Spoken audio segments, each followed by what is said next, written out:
Hello बच्चों। तो इसके पहले वाले जो वीडियो मैंने अपलोड किया था उसमें हम लोगों ने कोऑर्डिनेट ज्योमेट्री को कंप्लीट कर लिया है, ठीक है ना। कल आपका डाउट सेशन है और सबको आना कंपलसरी है।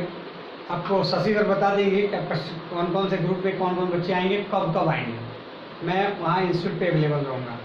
वहीं पे आपको कोऑर्डिनेट ज्योमेट्री चैप्टर्स के कुछ क्वेश्चंस मिलेंगे और प्रीवियस मैंने जितने भी चैप्टर कराए हैं उसके एक एक दो क्वेश्चन आपको सीट में मिल जाएगा।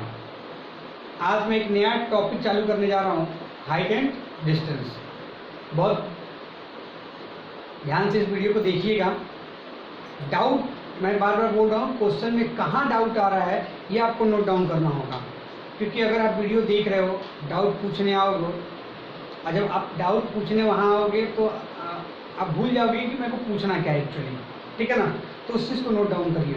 ये सबसे ज़्यादा ये क्लासरूम से भी इफ़ेक्टिव हो जाएगा। वीडियो देखिए, ठीक है ना। आप एक वीडियो को बहुत बार देख सकते हैं, ठीक है। उसका इंस्टीट्यूट पे आइए, पूछिए, ठीक है। और कल आपको सीट मिल जाएगा। उस सीट में इतने क्वेश्चन जरूर होंगे कि मेरे नेक्स्ट वीडियो तक आपको सारे क्वेश्चन करने होंगे, ठीक है। और इंस्टीट्यूट पे आइएगा तो बहुत सारी बातें भी करनी है आपसे। चलिए, हाइट एंड डिस्टेंस।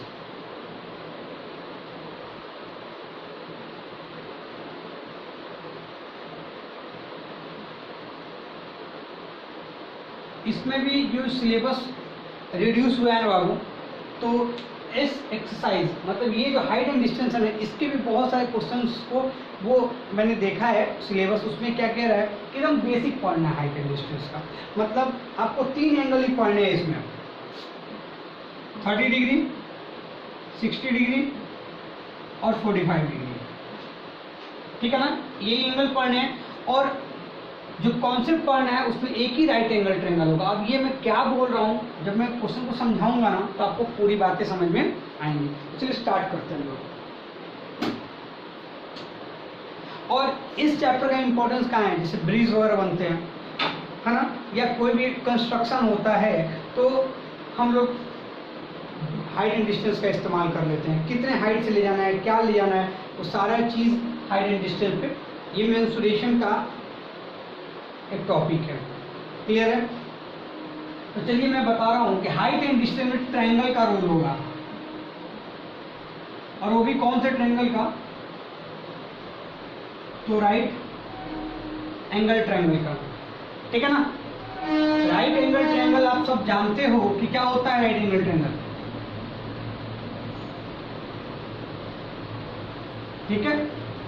मैंने एक ट्रायंगल बनाया है, इसको राइट एंगल ट्रायंगल क्यों कहेंगे, क्योंकि इस पे एक एंगल कितने का होता है, 90 डिग्री का। और आप जानते हो कि किसी भी ट्रायंगल के 3 एंगल का सम कितना होता है, 180 डिग्री। तो अगर ये 90 है तो ये इट मस्ट बी 45 डिग्री, ठीक है ना। तो हम लोग सीखेंगे कि कैसे क्या करना है, ठीक है। कोई जरूरी नहीं कि 45 भी होगा, हम इसको अगर आगे बढ़ा ले तो ये बदल जाएगा, ठीक है ना। बट 90 डिग्री का एक एंगल होना चाहिए, किसके लिए, राइट एंगल ट्रायंगल के लिए, क्लियर है, बात समझ में आ रही है। इसमें एक कॉन्सेप्ट और आप जानते हो, व्हाट इज दिस, हाइपोटेनियस। इसको हम किससे डिनोट करते हैं, एच से। हाइपोटेनियस राइट एंगल ट्रायंगल का सबसे लॉन्गेस्ट साइड होता है। यानी हमारे पास 3 आर्म हैं, arm A B, arm B C and arm A C. Side भी कहते हैं इसी को, A B side, B C side और ए सी साइड। अगर ये एंगल और ए सी क्या होता है, हाइपोटेनस कहते हैं, डिनोट करते हैं एच से। ये लॉन्गेस्ट साइड है इन तीनों में। अब आप कैसे डिसाइड करोगे कि हाइपोटेनस कौन होगा, मैंने इसे कैसे बोल दिया, तो राइट एंगल के सामने जो साइड होगा, ठीक है, राइट एंगल के सामने जो साइड होगा that is called hypotenuse represented by H, ठीक है। अब हमारे पास 2 साइड बचे हैं, इनमें से एक को हम कहते हैं परपेंडिकुलर, पी से डिनोट किया जाता है, और बेस बी से डिनोट किया जाता है, परपेंडिकुलर बेस। अब यहाँ पे कंफ्यूजन होगा सुनना ध्यान से, यहाँ पे कंफ्यूजन होगा। ये तो कंफर्म मैंने कर दिया कि हाइपोटेनस किसको कहेंगे, हाइपोटेनस लॉन्गेस्ट साइड होगा। ट्रायंगल में 3 साइड होते हैं, अगर वो राइट एंगल ट्रायंगल है तो लॉन्गेस्ट साइड क्या कहलाएगा, हाइपोटेनस। Is it clear? बचे मेरे पास दो साइड हैं, हाँ साइड, उसमें से एक को परपेंडिकुलर कहते हैं, दूसरे को बेस कहते हैं, ठीक है ना।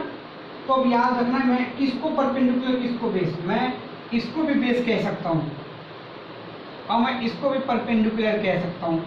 अब ये सिचुएशन कैसे होगा वो समझ लीजिए, क्योंकि हाइट एंड डिस्टेंस चैप्टर में एक्सरसाइज में इसका इंपॉर्टेंस बहुत है, राइट एंगल ट्रायंगल का, ठीक है। तो चलिए मैं एक ट्रायंगल बनाता हूँ फिर से, राइट एंगल ट्रायंगल, ठीक है। मैंने लिखा पी क्यू आर, यहाँ पे 90 डिग्री, तो ऑब्वियस है कि ये क्या बन जाएगा, हाइपोटेनस। क्लियर है? अब समझिए मेरे पास 2 एंगल पड़े हैं, एक एंगल ये वाला और एक एंगल ये वाला। अब एंगल पे डिसाइड होगा कि बी या पी, ठीक है। एंगल्स पे डिसाइड होगा कि एंगल, मैं साइड को पी कहूँ या बी कहूँ। तो अगर इस एंगल की बात होगी, सपोज मैं इस एंगल को लिख देता हूँ थीटा, है ना। एंगल को रिप्रेजेंट करते हैं, यूनिट होता है थीटा। एंगल को रिप्रेजेंट थीटा से करते हैं ना, तो थीटा। अगर इस एंगल की बात होगी तो इस एंगल के सामने जो साइड होगा वही परपेंडिकुलर होगा। इस एंगल के सामने कौन सा साइड है, ये, तो ये क्या हो जाएगा, परपेंडिकुलर। यानी ये 90 वाला तो कंफर्म है। उसके बाद मेरे पास 2 साइड एंगल बचे हैं, एक एंगल ये और दूसरा एंगल ये। अगर मैं इस एंगल की बात करूंगा, जब भी मैं इस एंगल की बात करूंगा तो मैं परपेंडिकुलर किसको लेके चलूंगा, उसके सामने वाले साइड को, इसके सामने यही साइड, ठीक है ना। क्लियर है? तो ये परपेंडिकुलर, तो ये बेस। कब, when we take this angle. इसके बाद आइए एक एंगल में और बना लेता हूं, एम एन ओ, ये 90 डिग्री, तो ये क्या होने वाला है, हाइपोटेनस। ये मैं बताने के लिए इसको आप नहीं लगाओगे, हाइपोटेनस। अब मैं इस एंगल की बात कर लेता हूँ, इसके सामने कौन सा साइड है, ये वाला एमएन, तो ये क्या जाएगा, परपेंडिकुलर, तो ये क्या हो जाएगा, बेस। इसका मतलब आप एक राइट एंगल ट्रायंगल को अच्छे से समझ चुके हो, ठीक है ना। इसमें आप ये भी जानते हो कि AC का square is equal to AB का स्क्वायर प्लस BC का स्क्वायर।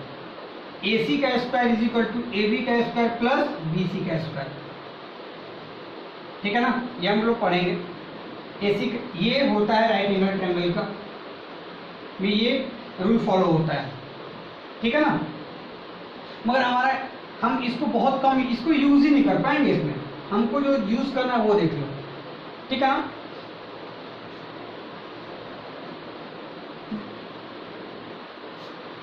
अब जो थीटा यूज होगा वो 3 तरह के थीटा यूज होंगे, आप ध्यान रखिए उस चीज को। और उसके बाद मैं धीरे धीरे आता हूं, यानी राइट एंगल ट्रायंगल आपको समझा दिया है मैंने,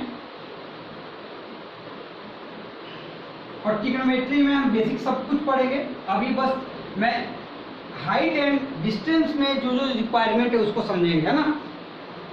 तो हम 3 साइन यूज करेंगे, sine theta,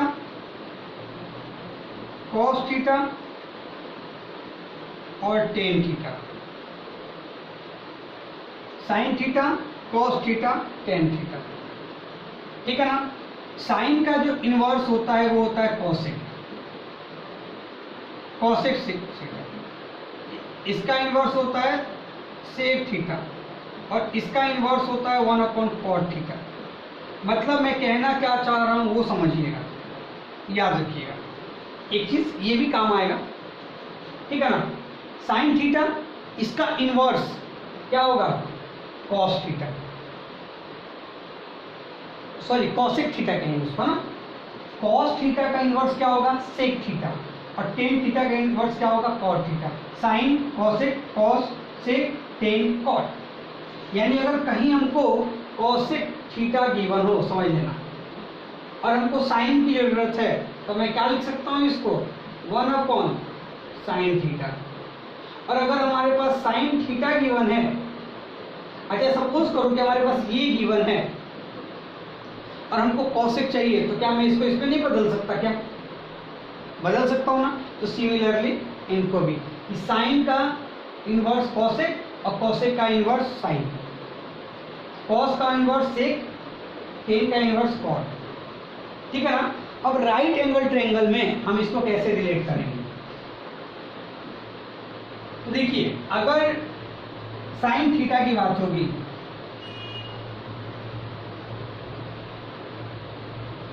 A B C और ये, मैं थीटा की बात करूंगा, ये थीटा, तो आपको ऑब्वियस हो गया कि ये एच है, ये पी है और ये बी है।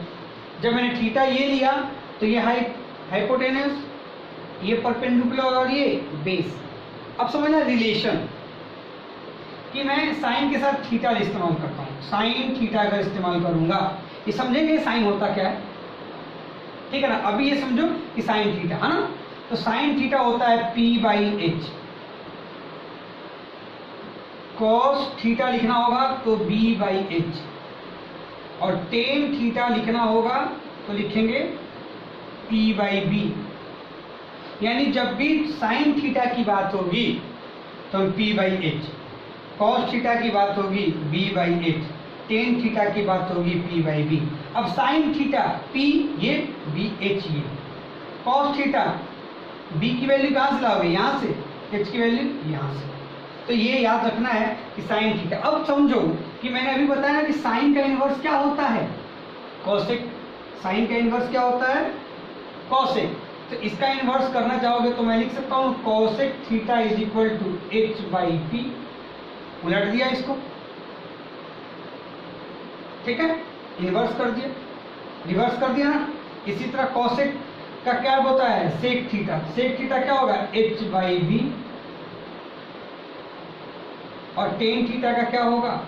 सॉरी, कॉट थीटा है ना, कॉट थीटा क्या होगा? कॉट थीटा होगा p/b। बात समझ में आ रही है? सॉरी, p/b है ना, तो b/p, b/p। यानी ये चीज आपको याद रखना है। पहली बात मैंने बोला sine theta, cos theta, tan theta, ज्यादातर क्वेश्चन आपके यहीं से हो जाएंगे, साइन कॉस टेन। मगर याद रखो कि इसके बाद एक एक्सरसाइज और पढ़ना है हमको, उसमें ये काम आएगा, वहां मैं बताऊंगा कि साइन होता क्या है, ठीक है ना। तो साइन का इनवर्स क्या होगा? 1/कोसेक, कोसेक, कॉस का इनवर्स सेक, और टेन का इनवर्स कॉट, ठीक है। किसी को डाउट नहीं है? अब ये राइट एंगल ट्रायंगल और इससे रिलेटेड हाइपोटेनस से क्या रिलेटेड है? Right angle triangle. और राइट एंगल ट्रायंगल को स्टडी करने के लिए हमको और कुछ नहीं आना चाहिए, तो ये तो आना चाहिए, हमारा इससे कोई लेना देना नहीं है इससे। अब बताओ, अगर इसकी बात करोगे तो ये लेना देना आएगा कि नहीं आएगा? आएगा ना। तो याद रखो साइन कॉस टेन, साइन का उल्टा कॉसेक, कॉस का उल्टा सेक, टेन का उल्टा कॉट। क्लियर है? समझ में आ रही है बात? बढ़े आगे। अब ये चीज भी आपको याद करनी है, तो याद करने का तरीका मैं सिखाता हूं, ठीक है ना। समझना आसान है, ठीक है, सभी इसको इस्तेमाल करते हैं और मैं बहुत दिन से सिखाते आ रहा हूं, ठीक है ना। तो देखो हमारे पास क्या है? P है, B है और H है, और इन्हीं का मेरा रिलेशन है यहाँ पे। तो देखो कैसे लिखना है?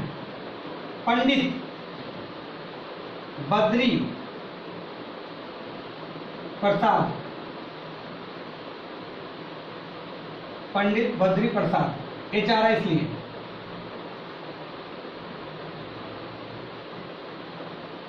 सॉरी, पंडित बद्री प्रसाद P,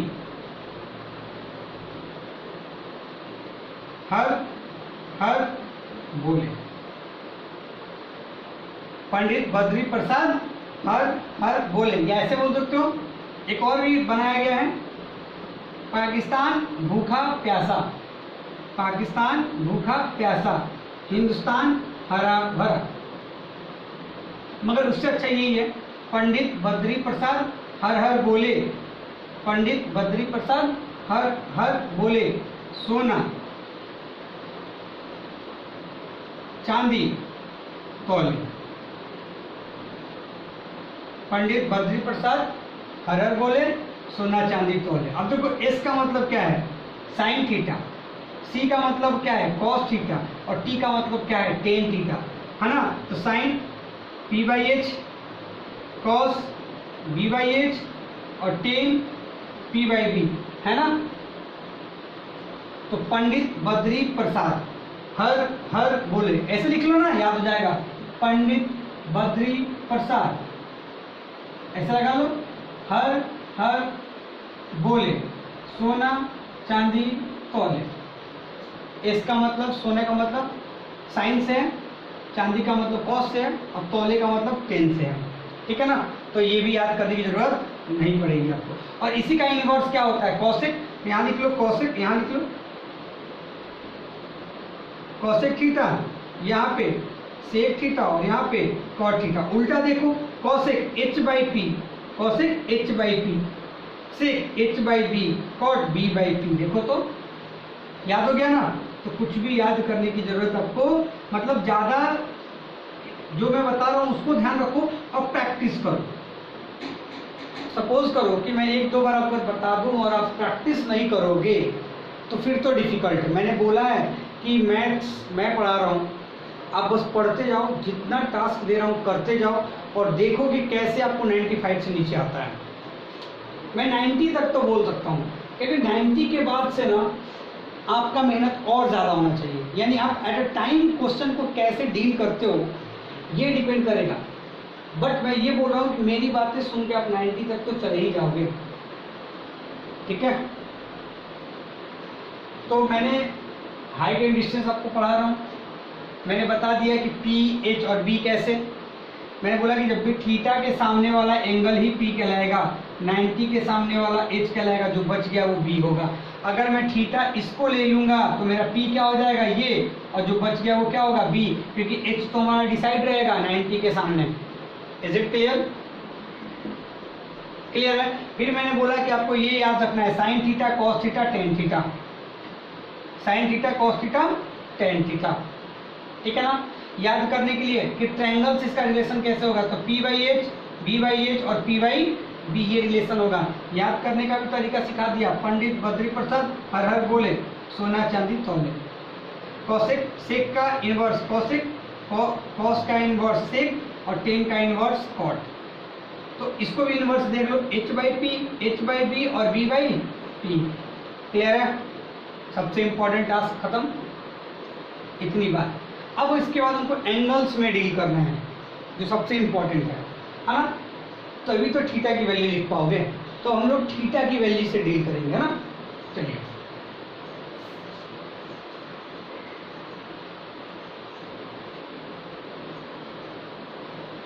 और सीखिएगा थीटा की वैल्यू बहुत ध्यान से। और भी बहुत सारे मैं तरीके बताऊंगा, है ना। एक प्लाम रूल होता है,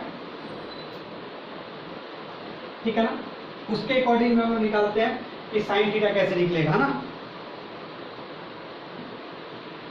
अब बात समझना, मैं यहाँ लिख रहा हूं, हमको जो पढ़ना है वो क्या है, 0 डिग्री, 30 डिग्री, 45 डिग्री, 60 डिग्री और 90 डिग्री। सिलेबस के अकॉर्डिंग आपको इन्हीं में से एंगल आएंगे। और जब सिलेबस कुछ भी नहीं था, जब चेंज नहीं हुआ था, तो भी इसी से आते थे। एक्स्ट्रा एंगल आपको नहीं मिलेगा। जब भी देखने को मिलेगा, जब भी थीटा साइन थीटा अगर इस्तेमाल होंगे, हाइट एंड डिस्टेंस में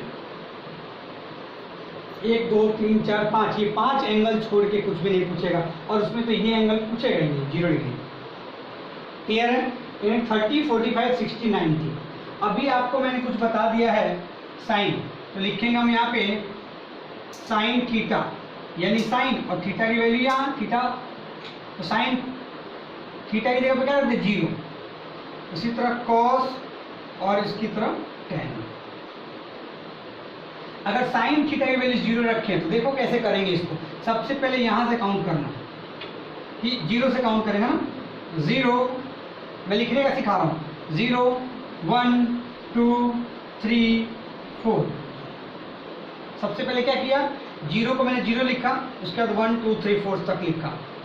इसके बाद सबको 4 से डिवाइड कर दो, 4 4 4 4 और 4। इसके बाद सबके ऊपर रूट लगा दो।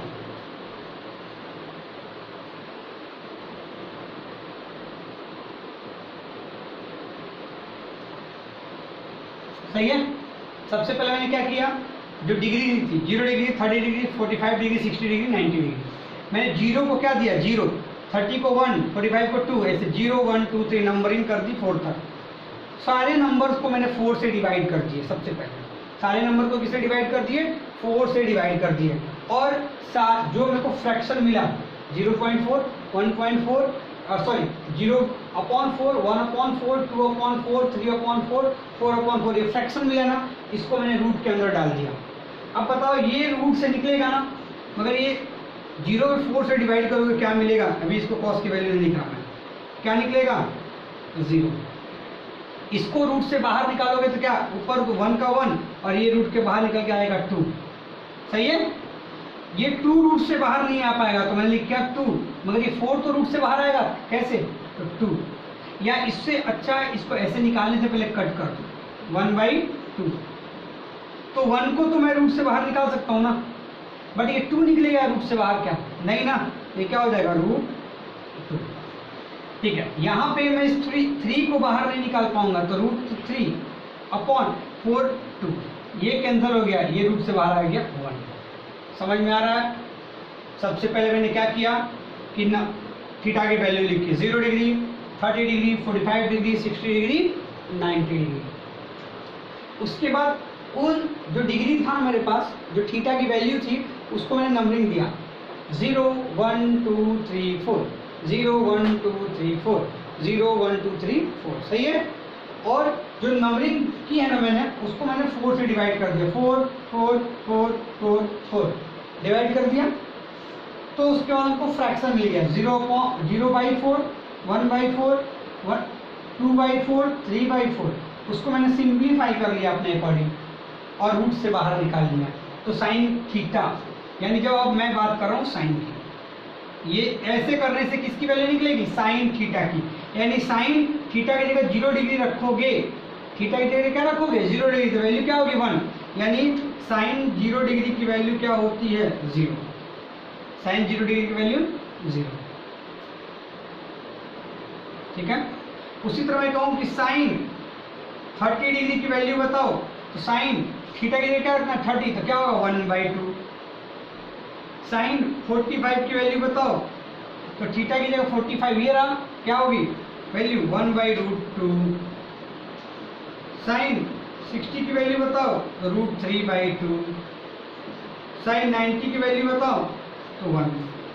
सही है, बात समझ में आ गई। यानी मैंने बोला है कि डिग्री आपको क्या दिया होगा 0 degree 30 degree 45 degree 60 degree 90 degree. Clear है। मैंने कैसे निकालना है बता दिया। इससे भी आसान तरीका बताऊंगा, बट ये समझ लो थोड़ा सा, ठीक है ना। क्लियर है, किसी को डाउट किसी को नहीं होना चाहिए, सही है ना। चलिए, तो अब समझो साइन की तो वैल्यू लिखना सीख गया हम लोग। साइन 0 डिग्री की वैल्यू 0 30 1/2 45 1/√2 60 √3/2 90 1। और अगर इसी को उल्टा करके लिख दोगे तो थीटा की वैल्यू आ जाएगी cos थीटा। यानी इसको चेंज करो, ये 1 उसके बाद √3/2, मतलब मैं इसको पहले लिख रहा हूँ, इधर से पहले लिखना चालू कर दो।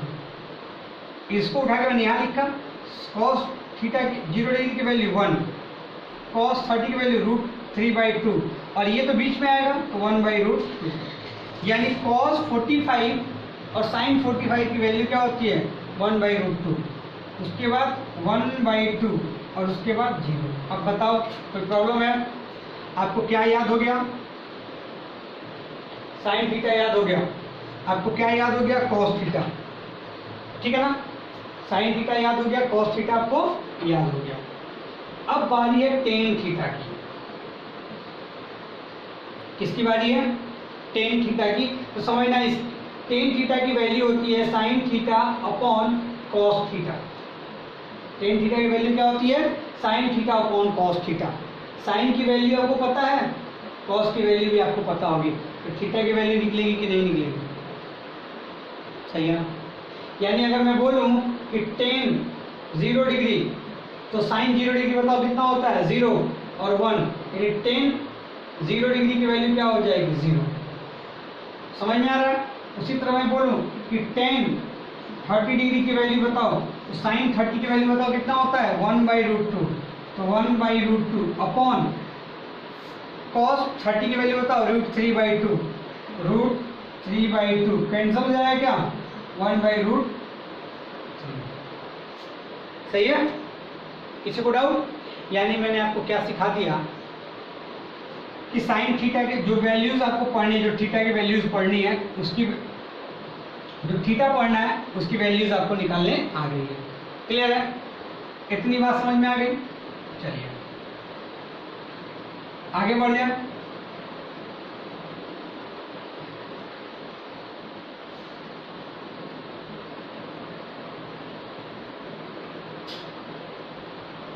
देखिएगा, अब मैं ये बोल रहा हूं, क्या मैं ट्रायंगल बना लूं?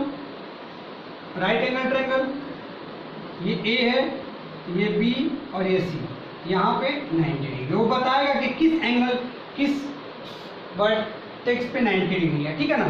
तो ये एच हो गया, मैं इसको थीटा कह रहा हूँ, तो ये कितना हो जाएगा? पी, और ये कितना हो जाएगा? पी। अगर सपोज करो कि मैंने थीटा इसको माना, मैं थीटा की वैल्यू मैं यहाँ लिख दे रहा हूँ, कुछ भी हो सकता है ना, यहाँ थीटा हो सकता है, ठीक है, 60 हो जाएगा, यानी हमको 30, मैंने बोला है 30 डिग्री, 60 डिग्री और 45 डिग्री पूछेगा यहाँ पे। तो अगर मान लो 30 डिग्री ये होगा, तो ये कितना बचेगा? जो बच गया वो 180 में से। सही है? तो किसी को कोई डाउट नहीं है यहाँ तक? चलिए, तो ये समझ में आ गया आपको? अब मैं सपोज करिए, मैं ये कहना चाहता हूँ कि यहाँ 30 डिग्री है और हमको साइन की और कुछ यहाँ वैल्यू गिवन है। सपोज करो कि हाइट सेंटीमीटर में तो दिया होगा ना, सपोज करो ये 3 दिया है, ये 4 दिया है और ये 5 दिया है, इस तरीके से। ठीक है ना? तो हम सीखेंगे कैसे निकालते हैं वैल्यू। ठीक है? अब हम आते हैं एक्चुअल कि हाइट एंड डिस्टेंस में बस किसकी जरूरत होगी? राइट एंगल ट्रायंगल की। और इसमें दो कॉन्सेप्ट आएंगे। पहला कॉन्सेप्ट होगा एंगल ऑफ एलिवेशन। एलिवेटर देखे हो ना, मॉल वगैरह में, बड़े बड़े मॉल में ऐसे चलता है, इस तरीके से अपने आप चलता है, या सिवान स्टेशन पर लगा हुआ एलिवेटर जो आपको ऊपर लेके जाता है ना, सीढ़ियों वाला एलिवेटर है, आपको ऊपर लेके चला जाता है ना, तो एलिवेशन यानी आप ऊपर चढ़ते हो। एंगल ऑफ डिप्रेशन, इन दोनों कॉन्सेप्ट को समझ जाइएगा।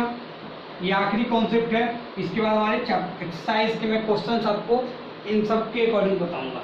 सही है? तो पहले बात करते हैं एंगल ऑफ एलिवेशन। एक बात ध्यान रखना कि मैंने यहाँ दो बात एक बार फिर से लिख दे रहा हूँ, angle of depression, angle of depression, angle of elevation, angle of depression.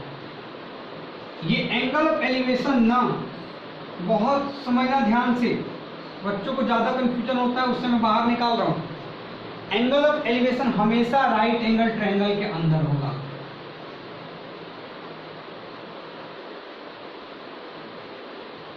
Right angle, अब सपोज करो कि ये 90 डिग्री है, तो या तो एंगल ये हो सकता है या तो एंगल ये हो सकता है, यही ना, दो एंगल बचे। तो याद रखना कि एंगल ऑफ एलिवेशन जब भी आप जब स्टेटमेंट सीखेंगे हम लोग कि जब भी आप स्टेटमेंट को पढ़ोगे, ठीक है ना, तो याद रखना कि एंगल ऑफ एलिवेशन हमेशा कहाँ अंदर आएगा? ट्रायंगल के अंदर आएगा। ट्रायंगल के अंदर आएगा, कैसे आएगा सीखेंगे। और एंगल ऑफ डिप्रेशन ट्रायंगल से बाहर होगा। एंगल ऑफ डिप्रेशन इसके अंदर तो नहीं होगा, इससे बाहर ही कहीं होगा। अब कैसे उसको अंदर लाएंगे और बाहर कहाँ होगा वो भी हम देखेंगे। तो एक बात समझ में आएगी, angle of elevation, angle of depression, कि एंगल ऑफ एलिवेशन कहाँ मिलेगा, ट्रायंगल के अंदर, और डिप्रेशन कहाँ मिलेगा, ट्रायंगल से बाहर। Is it clear? इतना ध्यान रखिएगा। ये बातें बहुत लोगों को समझ में नहीं आएगी सर क्या बोल रहे हैं, बट मैं आपको समझाऊंगा। बात करते हैं angle of elevation. Angle of elevation की जब भी बात होगी ना, तो एंगल ऑफ एलिवेशन की बात कैसे एंगल ऑफ एलिवेशन बनेगा याद रखो, समझो। तो सपोज करो कि ये हॉरिजॉन्टल लाइन है, यानी आप जहाँ खड़े हो वहाँ से ऊपर नहीं, जमीन से लाइन खींच लो, कहीं भी जहाँ आप खड़े हो ना वहाँ से आप चारों तरफ लाइन खींच सकते हो ना, हॉरिजॉन्टल लाइन। ये क्या है भाई, हॉरिजॉन्टल लाइन। अब आप जमीन पे खड़े हो यहाँ पे, ठीक है ना, जमीन पे खड़े हो और वहाँ से आप किसी छत पे देख रहे हो, किसी ऊंचाई को देख रहे हो ऊपर, तो कैसे देखोगे? सपोज करो कि ये हॉरिजॉन्टल लाइन है, जमीन से लाइन, आप यहाँ पे हो और यहाँ से इस चिड़िया को देख रहे हो। अब कैसे देखोगे? ऐसे देखोगे ना, ऐसे ही यहाँ पे आंखें जाएगी, ठीक है ना। तो क्या करना है कि जहां से आप देख रहे हो इस चिड़िया को ना, तो आपका पाँव कहाँ है, जमीन पे, सही है ना। तो अपने पाँव से एक लाइन खींचना चालू करो, कहाँ तक ले जाओ लाइन को खींच के, उस चिड़िया तक। अब मैं नहीं बोल रहा हूँ, अब ये मत बोला कि सर चिड़िया तो उड़ रही है, वहां तक कैसे पहुंचेंगे, सही है। तो पहुंचने के लिए नहीं बोल रहा हूँ मैं बोल रहा हूँ एज्यूम कर लो। अरे आप सपना तो देख सकते हो ना, तुम्हारे सपने में है, सो रहे हो, चिड़िया उड़ रही है, हम उसको वहां तक ना अपने पाँव से लाइन खींच के वहां तक पहुंचा रहे हैं, सही है। ऐसे तो सोच सकते हो ना, तो ऐसे ही सोच लो। तो एक्चुअली क्या हुआ कि मैं यहाँ खड़ा था और यहाँ से इस चिड़िया को देख रहा था। बहुत सारी चिड़िया उड़ रही हैं, उड़ा देता हूँ, बट मैंने इस चिड़िया को देखा है। तो मैंने क्या किया कि वहां से एक इमेजिनरी लाइन ड्रॉ कर ली। कहां से? पैर से लेके चिड़िया तक, चिड़िया यहाँ पे खींच लिया। तो आप, और हॉरिजॉन्टल तो ये लाइन है ही अपने आप, और एक बार चिड़िया के पास पहुंच गया ना, तो चिड़िया के पास से एक वर्टिकल लाइन खींचो नीचे की तरफ, खींच दिया। ये हॉरिजॉन्टल मैंने बनाया था आपको दिखाने के लिए, ठीक है, कि मैं हॉरिजॉन्टल पे खड़ा हूँ, जमीन पे, ठीक है ना। अब मैंने क्या किया कि यहाँ जमीन से इसको देखा और इस चिड़िया के पास से जमीन पे परपेंडिकुलर लाइन खींच दिया।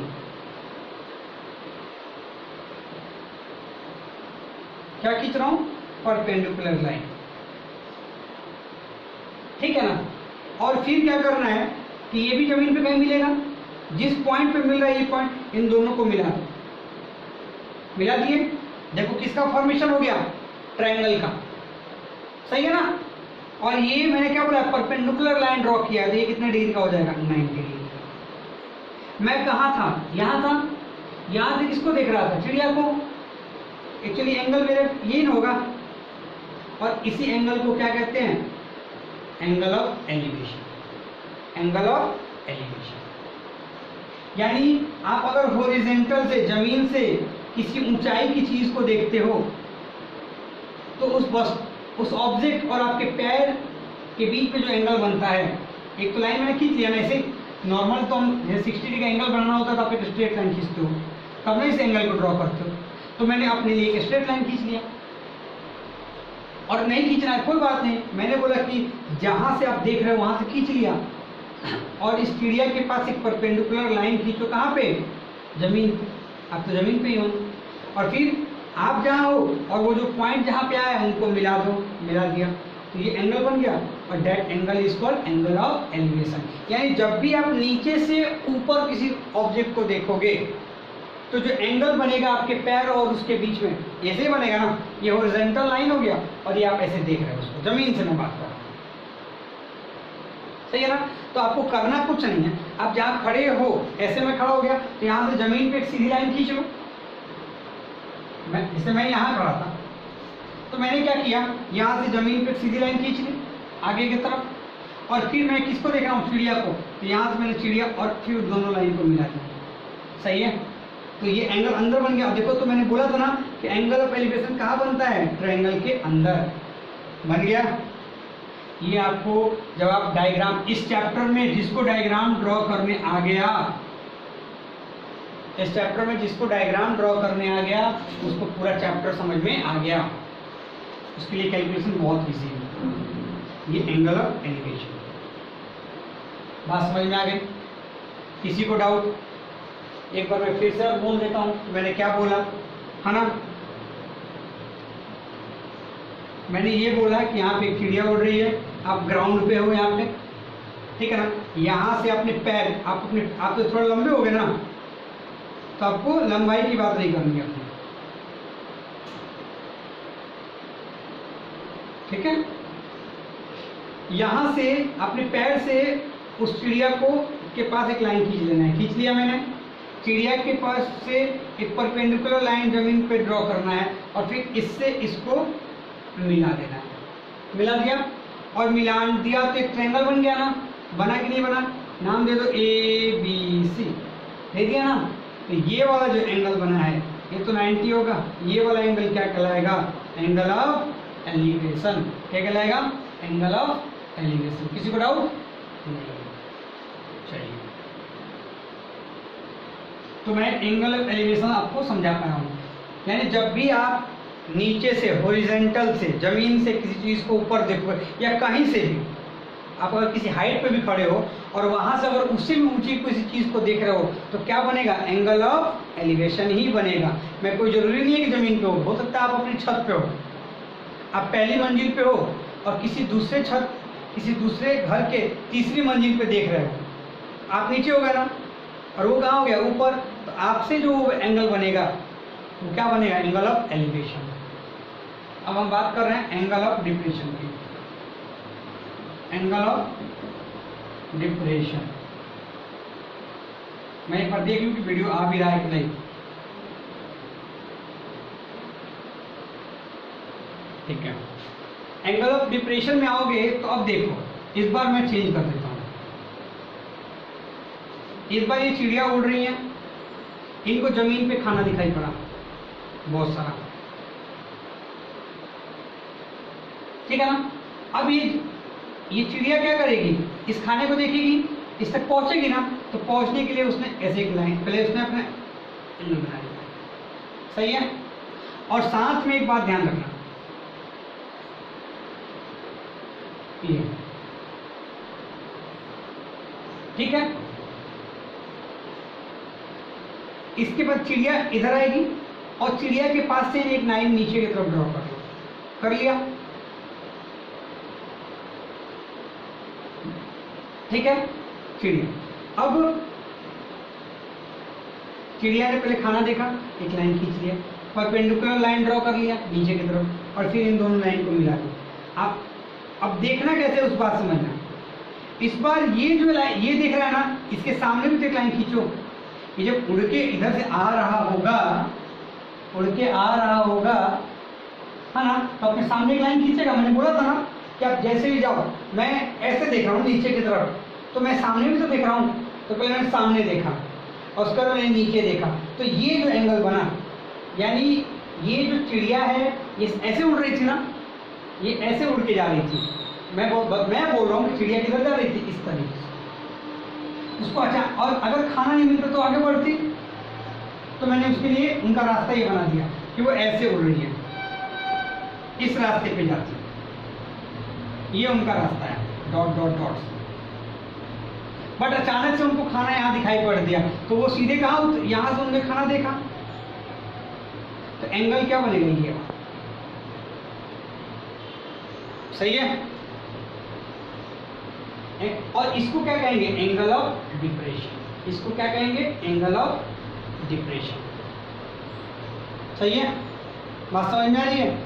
तो जो ट्रायंगल से बाहर बनेगा वो कहाँ बनेगा, ऊपर बनेगा, है ना, एंगल ऑफ डिप्रेशन है। इसको और समझाता हूँ मैं तरीके से। अब एक बात समझो कि ये वाली लाइन और ये वाली लाइन पैरेलल होगी कि नहीं होगी, ये वाली लाइन और ये वाली लाइन पैरेलल होगी। अरे आप आसमान में जब लाइन खींचो सीधा और स्ट्रेट लाइन यहाँ भी, ये परपेंडिकुलर होगा ना, ठीक है। ये किसका काम करेगा? ट्रांसवर्सल का। तो ये वाला एंगल इस एंगल के इक्वल हो जाएगा क्या? Angle of alternative interior angle, alternative interior angle से, यानी डिप्रेशन को भी हम क्या बना लेते हैं? एंगल ऑफ एलिवेशन बना लेंगे बाद में। ये वाला हम यहाँ से निकाले और इसको कन्वर्ट करके कहाँ लेके चले आए? यहाँ। क्लियर है? अब फिर से समझो इस बात।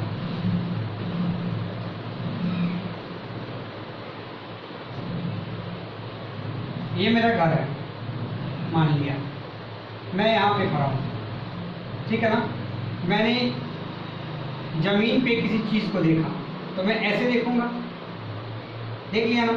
मगर जब मैं यहाँ खड़ा हूँ तो इधर भी तो देख रहा हूँ, ठीक है ना। तो जहाँ मैं ऊपर हूँ वहाँ से सामने भी लाइन खींच लो और जो ऑब्जेक्ट को देख रहा हूँ उसको भी खींचो। मगर जो ऑब्जेक्ट को देख रहा हूँ ना उससे जमीन में ये भी है ना, इससे एक लाइन बना लो, तो ये तो ट्रायंगल बनेगा मगर ये एंगल बनेगा। सही है? और इसको क्या कहेंगे? Angle of depression. और यहाँ से इसको हम यहाँ पे ले आएंगे इसी एंगल को, कैसे करके कि भाई ये वाली लाइन इस लाइन के क्या है? पैरेलल है, और ये किसका काम कर रहा है? ट्रांसवर्सल का। Angle of interior alternative angle. सही है? तो मैंने आपको क्या सिखा दिया? Angle of depression, angle of elevation. जो कॉन्सेप्ट ट्रायंगल में इस्तेमाल होगा वो क्या है? ये इस्तेमाल होगा P/H, V/H, P/V। Pandit Badri Prasad हर हर बोले, सोना चांदी तोले। साइन थीटा की बात होगी तो P/H, कॉस थीटा की बात होगी V/H, टेन थीटा की बात होगी P/V, और कॉसेक थीटा की बात होगी, साइन का इन्वर्स होता है ना कॉसेक, क्या हो जाएगा? H/P। सेक थीटा की बात होगी तो क्या लिखेंगे? H/V, और जब कॉट थीटा की बात होगी तो V/P। सही है ना? थीटा हमको जो पढ़ना है, थीटा की जगह पे क्या हो सकता है? 30 डिग्री, 45 डिग्री और 60 डिग्री, ठीक है ना। चलिए तो अब हम लोग बढ़ते हैं एक्सरसाइज की तरफ।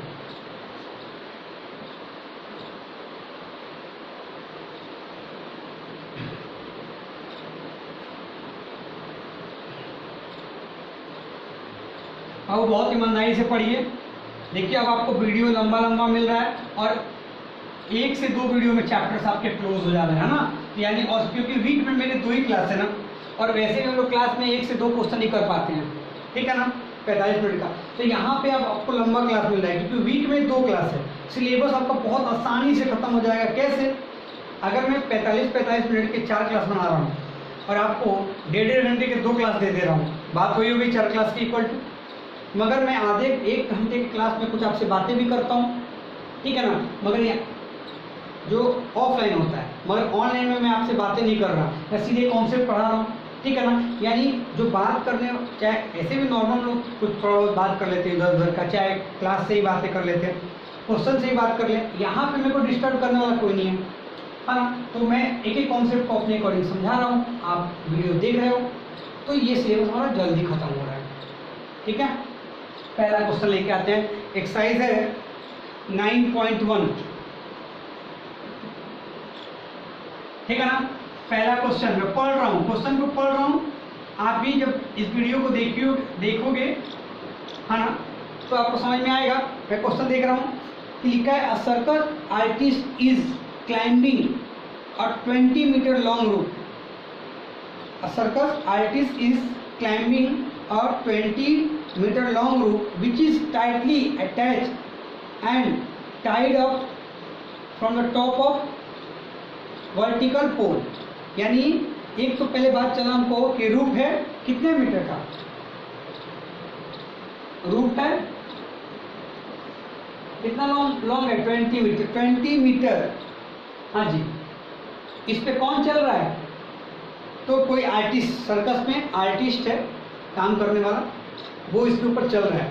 और ये रस्सी कहाँ पे है? तो कह रहा है कि विच इज टाइटली स्ट्रेच, जो पूरा सीधा है, यानी इसमें कहीं भी आपको सल नहीं मिलेगा, एकदम टाइट होगा, एकदम सीधा स्ट्रेट। एंड टाइड, और इसको बांध दिया गया है top of the vertical pole to the ground. यानी पहले तो एक वर्टिकल पोल है मेरे पास, ध्यान से सुनना, क्वेश्चन में सब कुछ है।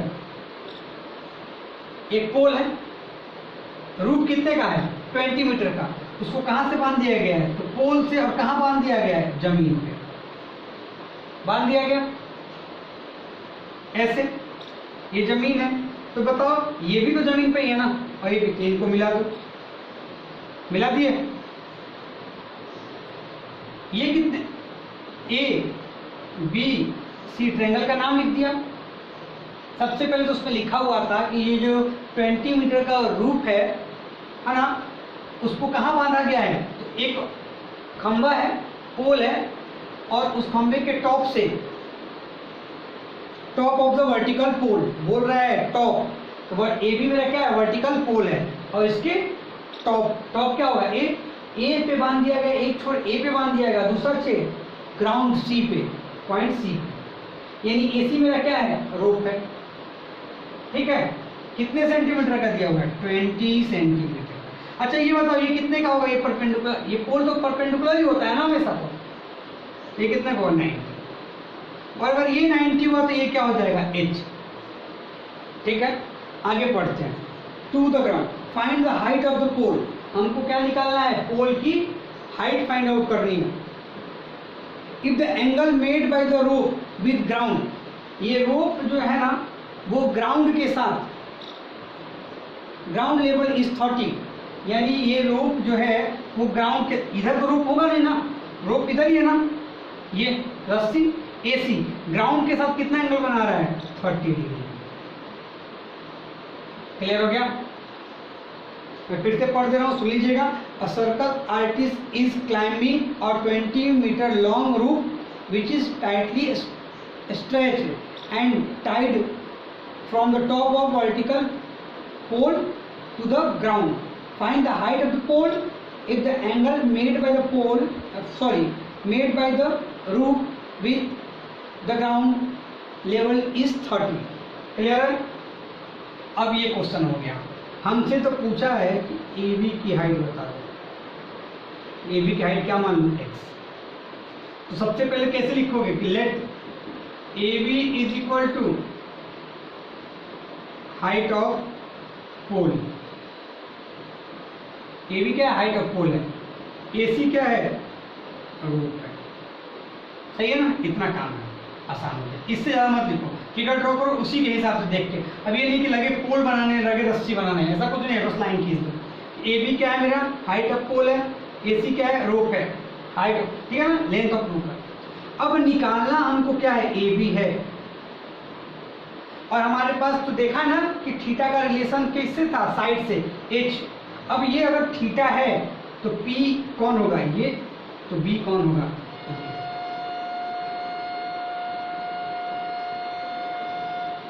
ठीक है ना। और अभी हम लोग देखा था कि P by H, B by H और P बाई बी किसका कॉम्बिनेशन मिलेगा, जिसके कॉम्बिनेशन से हमको थीटा की वैल्यू ऐसे पता चलेगी ना।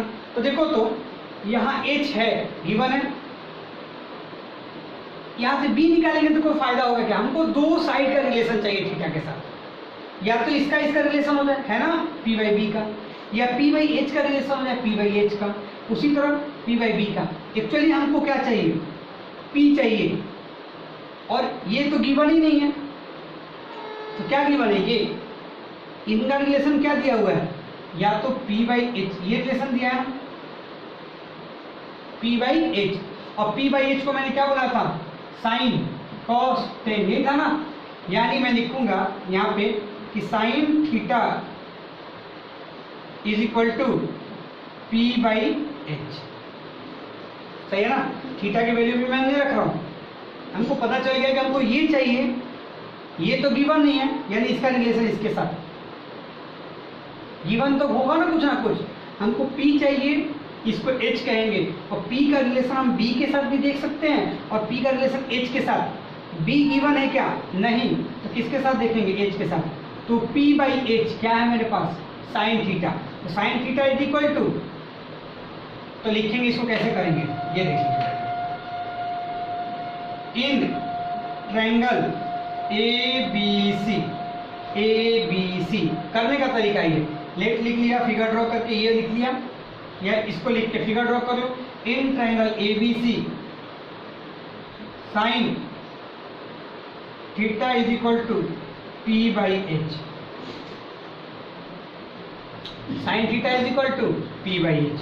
अब एक बात समझना कि साइन थीटा की वैल्यू कितनी दी है 30, तो sine 30 degree is equal to P की जगह पे पी रहने दो, या एक यहाँ पे मैंने लिख रखा है ना पी, तो पी रहने देता हूँ पी। एच की जगह पे क्या लिख दूं 20, लिख दिया क्या, sine 30 is equal to P by.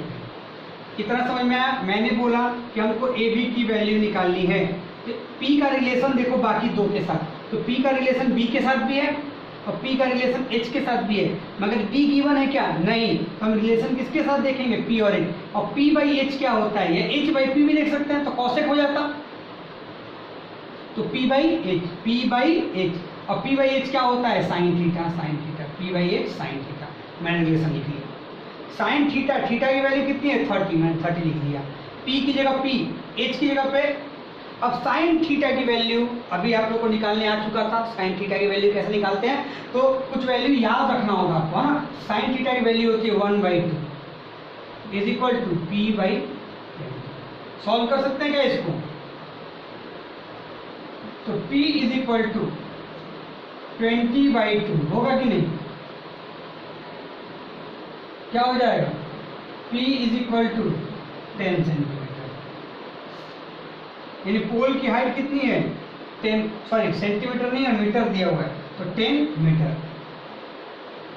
Root कितना दिया है, मीटर।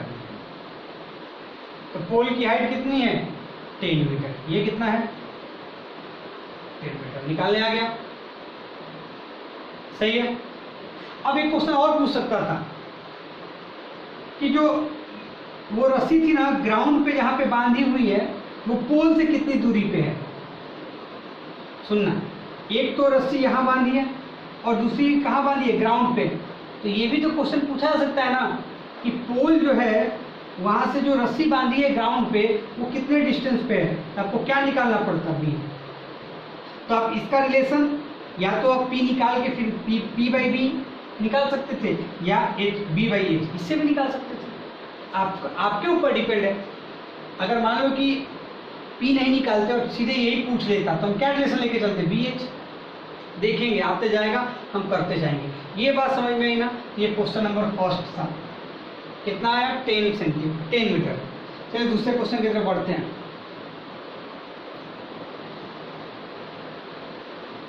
दूसरा क्वेश्चन भी ध्यान से समझिएगा, एक एक क्वेश्चन को क्लियर करते जा रहा हूं मैं। और इसको जब भी आपको वीडियो मिले बहुत ध्यान से देखिए, क्योंकि कल आपका डाउट क्लास है और कल कोऑर्डिनेट ज्योमेट्री और प्लस हाइट एंड डिस्टेंस के डाउट्स आपको लेके आने हैं, जितना आपको समझ में आता हो, ठीक है।